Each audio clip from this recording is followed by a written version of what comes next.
Joining us now is OjyOkpe with stories trending around the world. Hello, Jenix. Good morning, Dr. Abati. Thank God it's Friday. My favorite day of the week. Now it's now your favorite day of the week. You No, know it's that. yours. No, It's I'm yours. dashing you now because, like I said last week, your Owambe is legendary. Good morning, Bimbai. How are you this morning? Morning, Oji. I'm fantastic. Yourself? Good morning, Rufai. How are you this morning? Morning, Oji. Table Shaker. How are you? Well, all right. Well, good morning to you, viewers. Well, let's begin what's trending on a very sad note in the United States, highlighting the tragic helicopter crash that killed 6 people, including 3 children. The helicopter crashed into the Hudson River on Thursday around 3:17 p.m. near the Holland Tunnel in Jersey City. A Siemens executive, Agustin Escobar, his wife, Merce Montal, and their 3 children aged 4, 5, and 11 years old who were visiting from Spain on a tour have been identified as part of the 5 out of the 6 deceased aboard the tourist helicopter. Well, a disturbing footage capturing the moment the helicopter crashed into the Hudson River has since gone viral on social media. Viewer discretion is advised.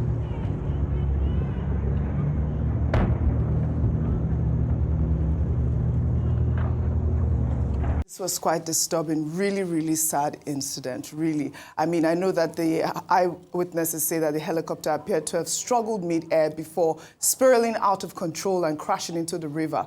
Authorities are now investigating the cause of the crash, with early reports pointing to possible mechanical failure shortly after takeoff. Mechanical failure. I mean, this is what we're seeing in the United States of late. I mean, we have been watching, some analysts saying that obviously it appeared like a mechanical failure or collusion because they said that some of the helicopters were, pretty old, that the ones that they're using in that tourist, actually the rental tourist area right there. Let me take this tweet from Becca, who wrote, "The incident is very sad. About 30,000 flights are operated from there every year. Also, an incident occurs every 7 to 8 years. 200,000 out of 1 is not a very high ratio, but the helicopter used there are very old. An accident could happen at any moment. We had a minor adrenaline rush when we experienced a malfunction while flying over the Hudson River. We were very surprised to see tourists being taken on tours with such old helicopters in the heart of America when we boarded these helicopters." This is really sad. 3 young children, really sad. And, may their souls rest in peace. When I saw the story, my heart began to beat again. It was just the same sort of incident that, took the lives of our very dear Herbert Wigwe, his wife, and his son. Malfunction, Rufai. This is completely unacceptable. I mean, very sad one. Goodness me, an entire generation just gone like that. Family, father, mother, children. Very sad one, entire lineage just gone like that. We can only pray for the repose of their soul. But as it comes to issues about, accidents and helicopter accidents, we need to still wait till a very detailed investigation is done by the NSIB, where they can come out with the remote cause of what has truly transpired. And also, I'll be very fair and objective. A lot of people, especially when the Reagan Memorial incident happened, they were trying as much as possible to tout it around the fact that, it was because President Trump sacked people and all that. That's not true. You've always had a lot of incidents in America, even before now. In fact, this year has been one of the least compared to when Biden was in power. So it's not about who is in power, but it's about getting the investigation on to be able to get to the root of the matter and see what is happening there. Yes, the person can make an allusion to the fact that the helicopter is old. Yes, but also the question is, what's the condition of the helicopter? And that's the thing the investigation will bring out. I mean, in countries like Iran, not to say that it's good, they're still flying over 60, 50 years old helicopter. In fact, it was cited as one of the reasons that the former Iranian leader did die in that helicopter crash. But there's also maintenance. I mean, you are also having British Memorial Days, for instance, they still fly the Spitfires that are over 80 years old. It depends on how you maintain them. But all of this we are saying is the realm of speculation. That tweet, the helicopters is still in the realm of speculation until the Accident and Investigation Bureau brings out a concise investigation in this, which will take a couple of days. We can only mourn the souls that are departed Yes. now and call for, more stricter regulations, as regards that tourist helicopter sector in New York. But it's a very sad one, and it's a very sad. dark day for America. Really, really dark day for America. Again, may their souls rest in peace. This was supposed to be a fun tour for this family, with the Siemens executive, and then, they ended up dying. Really sad incidents. Again, may their souls rest in perfect peace. Amen. We'll take a look now at a story from Nigeria. On Thursday, the National Broadcasting Commission prohibited Nigerian radio and television stations from airing Eedris Abdulkareem's new song titled Tell Your Papa, which was released on Monday this week. In the song, the rapper criticized President Bola Ahmed Tinubu's economic policies, accusing him of making too many empty promises. He also called on President Tinubu's son, Seyi Tinubu, to convey the hardships faced by Nigerians to his father. The NBC, in a memo, stated that the song was deemed to violate Section 318 of the Nigeria Broadcasting Code and advised various stations to exercise discretion and refrain from airing the music to maintain responsible broadcasting standards, adding that it considered the song's content to be inappropriate and objectionable. Dr. Abati, AbdulKareem again is back in the news. We know that his previous song, I believe it's Nigeria Jaga Jaga, was banned, by radio during President Olusegun Obasanjo's reign in 2004. Now we are seeing almost the same, sort of ban coming on his song. But we know that Jaga Jaga became some sort of anthem after that ban. Okay, censorship has been one of the major problems that artists have faced in the world. In the past, even Copernicus was censored.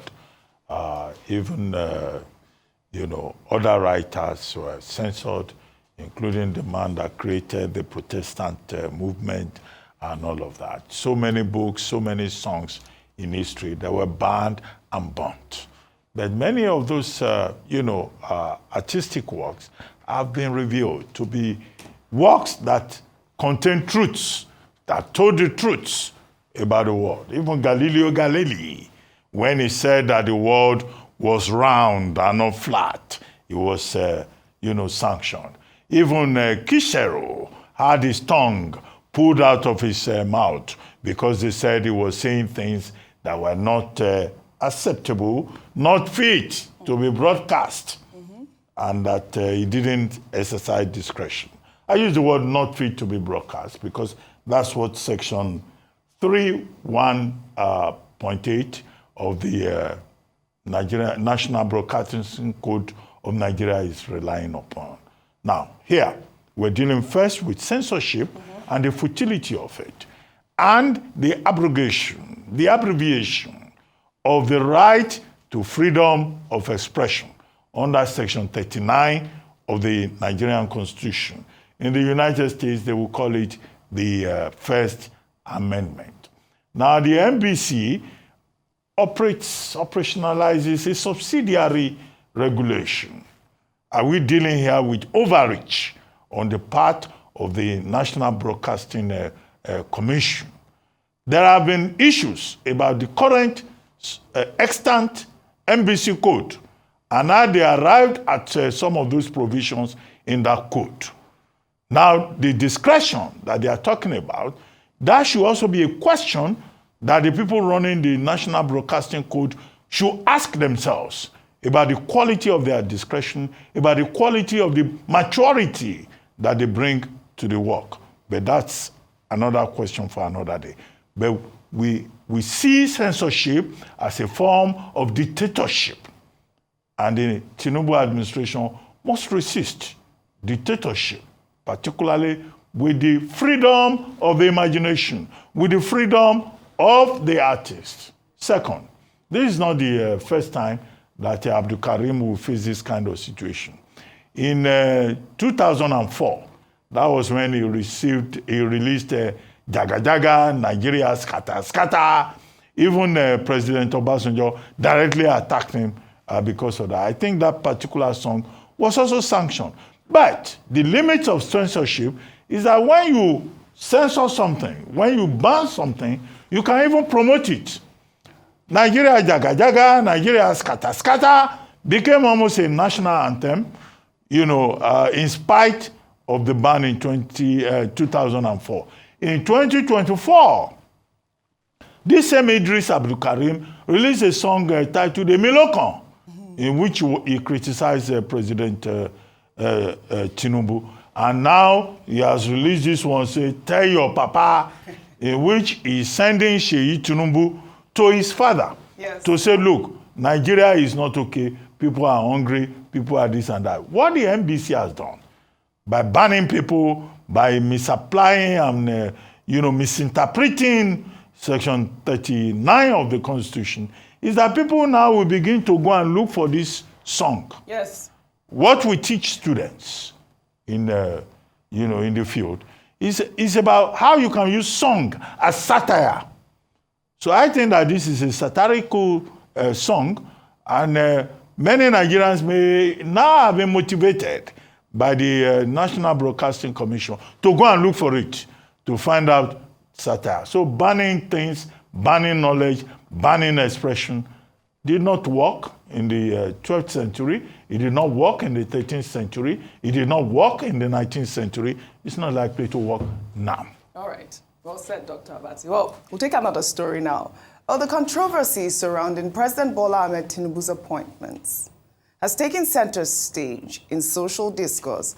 Tinubu's appointments have been criticized for allegedly favoring his tribesmen and women over other Nigerians. Last week, Senator Ali Ndume, an APC lawmaker, publicly accused the president of violating the federal character principle in his appointments. Well, in response to these allegations, the presidency released a list of appointees and their geopolitical zones, revealing a notable underrepresentation of the Southeast and a significant number of appointments from the Southwest, the president's home region. However, critics pointed out that the list was incomplete. Notably missing was the president's chief of staff, Femi Gbajabiamila. Well, in response, Sunday Dare, the president's special advisor on media and public communication, apologized for the errors in the list and promised an updated version. Rimbai, I know that you saw this Sunday Dare's tweet that was trending. I believe that he has deleted it. Let me just read some parts of the tweet that he put out, because he also, published the lists as well with this tweet. Sunday Dare wrote, President Tinubu and appointments. On this issue of appointments by the Tinubu administration, it is important to state that President Bola Tinubu is a detribalized leader. His antecedents before he even became president speak to this fact. As Lagos governor, President Tinubu populated his government with competent hands, both from within and outside Lagos, not minding which tribe you come from. People tend to isolate new appointments so far made by the president to examine them with a tribal lens, but it's too early to conclude that appointments are lopsided.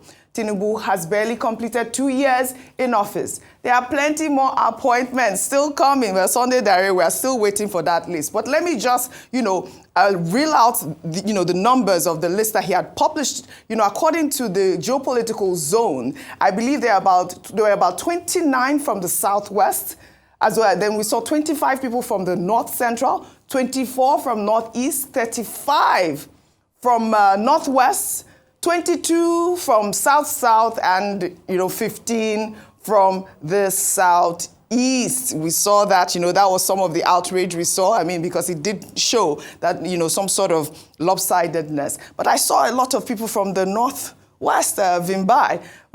In the meantime, before I come to you, a report from the Sun newspaper claims that the federal government has decided to disregard the 70-30% ratio for career diplomats and political appointees in the recent list of ambassadorial nominees. The report quoted a source from within the ministry, stating that the list is currently undergoing screening by security agencies, while political figures, such as former senator representing Kaduna Central, Shehu Sani, Former Aviation Minister Femi Fani-Kayode and former presidential aide Reno Omokri have been reported in the media as part of the nominees undergoing screening. I believe that they said that the source also expressed concern that the move prioritizes political interests over career expectations of diplomats, potentially leading to inadequate representation for the country. That is the source from, the Sun newspaper quoting. I mean, we did see those names. They are not verified, but we saw those names and people are screaming, Reno Omokri, Femi Fani-Kayode and all of that. Your thoughts on the stories? Well, there's a lot to unpack, but let's begin with the issue of federal character that we touched on earlier in the program. And I think all of this is about, shall we call it empowerment? Because when you look at it's about trying to create representation. So the principle of federal character is about ensuring that there is fairness in the representation of every geopolitical zone when it comes to the decision-making bodies of this country. Of course, we know the antithesis of this is where we are coming from. We are coming from a place where there has been disunity, where there's been marginalization. Various groups feel that way. So this is something that was supposed to bring everybody to the table, create unity, and create a sense of inclusion for all involved. Now, this particular issue raised by Senator Alin Dume, he's not the first person to raise this issue. This has been raised several times in the past. And of course, when you look at the list, people are saying that this particular tribe, the Yoruba tribe, is dominant. So even if you break it up and you say Southwest and so forth, Southwest and into the various geopolitical zones, they're saying that, well, the majority there are still Yoruba. That's number one. Number two is that there were a number of names missing.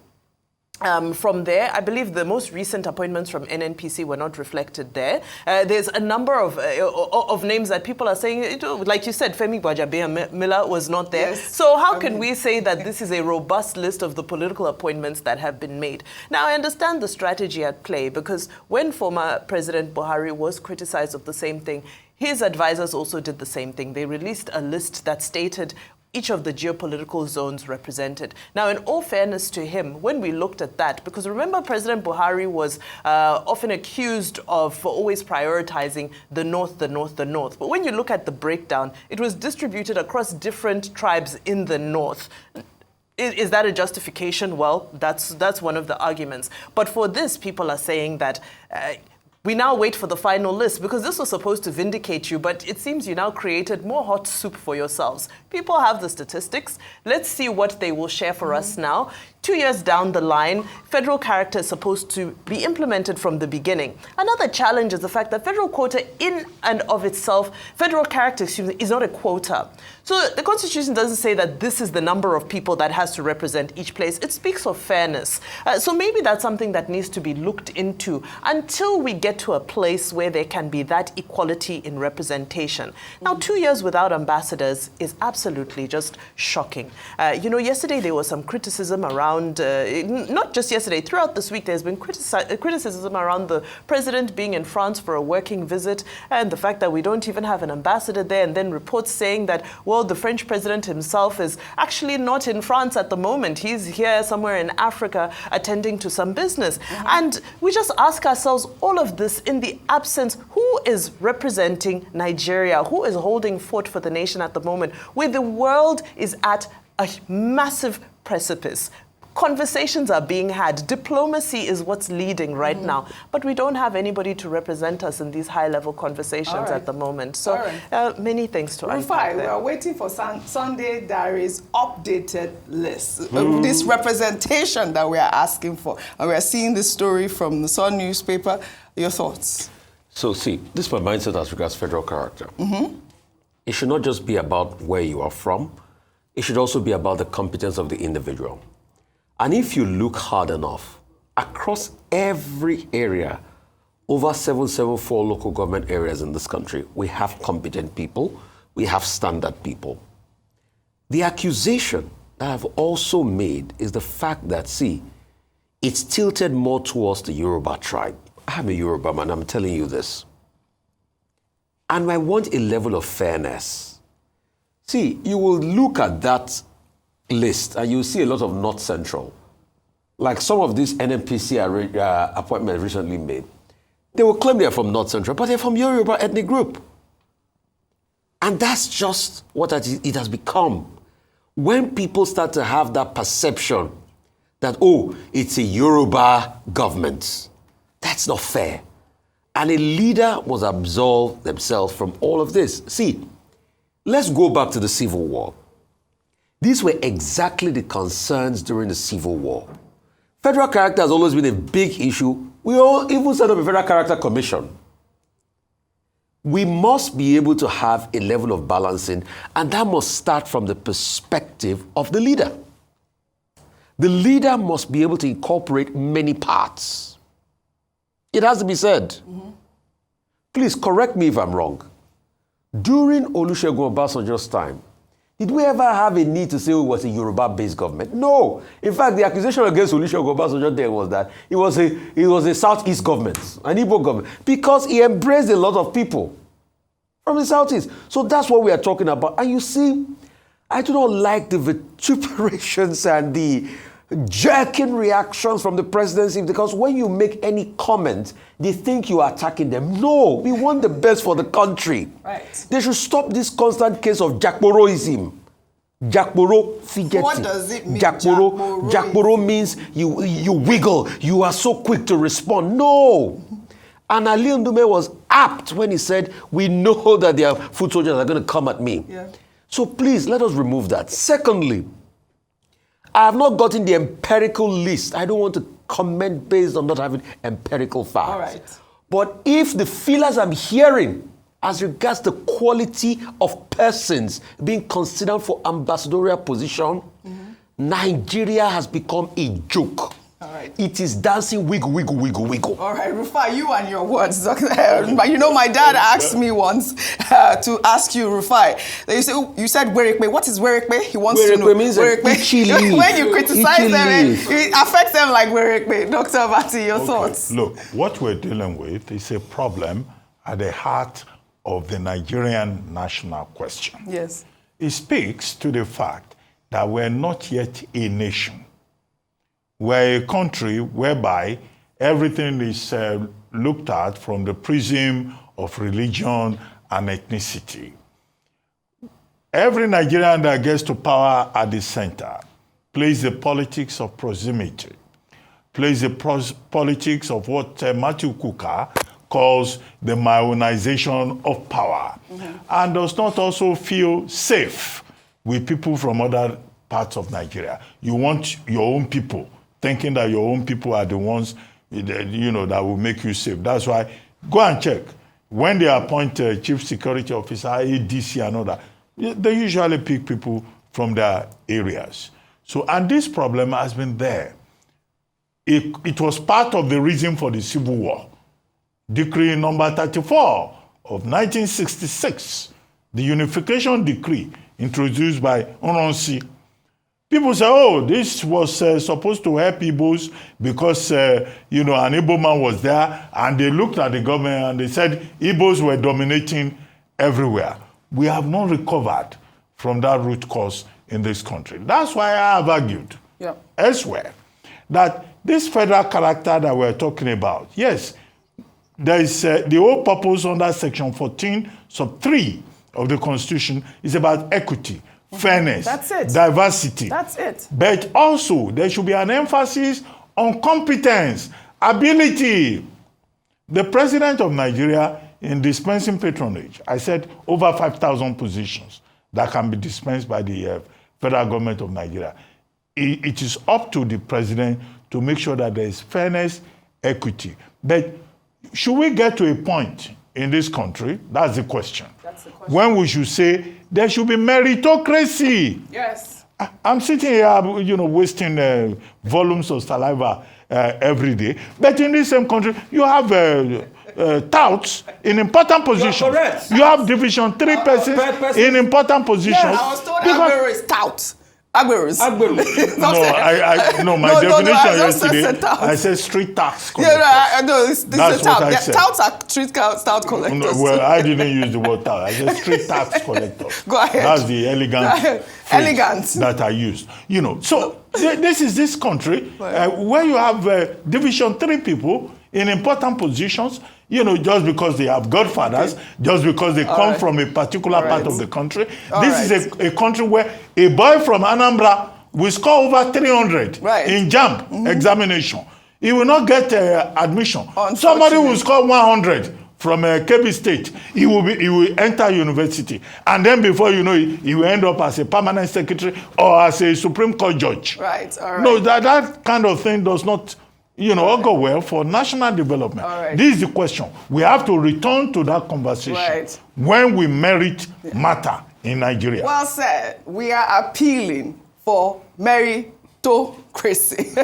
Meritocracy, really. Shall we head over to Anambra State now, highlighting this amateur video, which captures the deteriorating condition of Uwaka Bridge in Nnewi. The eyewitness in the video is calling on the governor of the state, Charles Chukwuma Soludo, to urgently intervene, especially with the onset of the raining season. Let's take a look. Governor Soludo, Your Excellency, the community is completely cut off. Everything caterpillar ever, Orana Hag, a very slow walk. Now, this time around, the villagers are cut off. The community is cut off from their access roads. This place is completely cut off. Nothing is happening here. More water is still coming. Look at it. I thought I should highlight this video for the governor. I mean, raining season is coming, and we did highlight that, they've mentioned a couple of states that are flood prone. Meanwhile, the governor of Anambra State, Chukwuma Soludo, has reiterated his commitment to clamping down on those promoting get-rich-quick charms, renewing his stance on the ban of native doctors, speaking while addressing a group of All Progressives Congress members on Wednesday. The governor narrated how 23 indigents of the state are now on death row in Indonesia due to drug-related offenses. He claimed that the arrest was connected to native doctors' deceptive practices. Dr. Abati, you weren't here when we discussed this native doctor ban in Anambra State, and that's why I brought it back, really. I mean, you can hear Charles Chukwuma Soludo here saying that 23 people in Indonesia are, on death row, and saying that, these people will bring charms, and then when they bring these charms, they tell these drug peddlers that, you can go through the security without being noticed. What are your thoughts on the ban on, really quickly, native doctor charms, so we can take our good news report? Let me start by congratulating Governor Soludo, who has been given the ticket for a second term on the platform of ABGA, the dominant party in Anambra State. ABGA. Yes, in the election that is coming up in November. Now, Governor Soludo, the basic point that he's making is about moral rearmament in this society. What he's saying is about this get-rich-quick mentality among young people, this instant gratification, episode that we have that is a problem to the development process in Nigeria. And he is saying that hard work pays. Voodooism does not pay. And he's saying that these native doctors are the ones who are promoting this idea. They call it Okuite. I think it's Okuite, money ritual. Yes. And that a lot of people in his environment, in Anambra State, maybe in the southeast, are going for Okuite. They want to get rich quick. And he says, look, the kind of government that he wants to run is a government that emphasizes hard work and talent. Yes. And I think that is a very important message. Yes. And it's also important that each time he makes this point, he says it's not against traditional religion. Okay. Yes. It's not about traditional. Yes. The Constitution allows the freedom of religion, freedom of belief. What is opposing is charlatanism. Charlatanism, and I said that the last time. Which Professor Wole Soyinka has already dramatized in the trials of Brother Jero. So many charlatans hiding under witchcraft, voodooism, magic, which is an offense, by the way, under the criminal code. Yes. And he's saying, live a very honest life And I think in that regard, you cannot fault him. Right. In fact, he was also talking about noise making. People going to the market, making noise in the name of religion. Well, no, what can we say? He says live a decent life. Well said. And live well. Well said. Kudos to Professor Charles Chukwuma Soludo on all accounts. We'll take our good news report now. In the United States, highlighting a proud moment for Nigeria on the global stage. Two of the country's cultural giants, Nobel laureate Professor Wole Soyinka and African art icon Chief Nike Okundaye, have been honored by the United States government through the Pennsylvania House of Representatives and Senate. The honors were bestowed at the unveiling of the African Cultural Festival 2025 held at the Pennsylvania State Capitol. Both icons were recognized for their outstanding contributions to literature and art, not just in Nigeria, but across the globe. Let's take a look.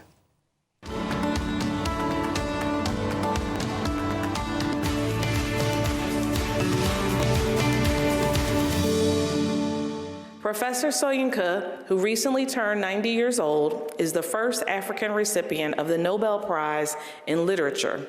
Professor Soyinka's legacy of advocacy, academic excellence, and commitment to democracy has influenced generations, reinforcing the power of words to effect meaningful change. With him this morning are Ms. Phyllis Bennett and members of the Nigerian delegation. Please stand. Welcome to the floor of the House.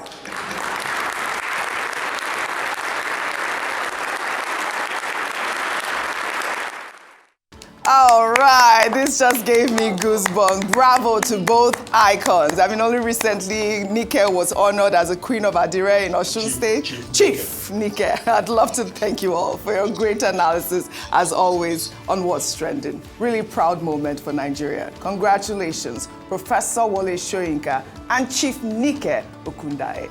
Well, that's all I have for you guys on what's trending today. I'll see you all next week.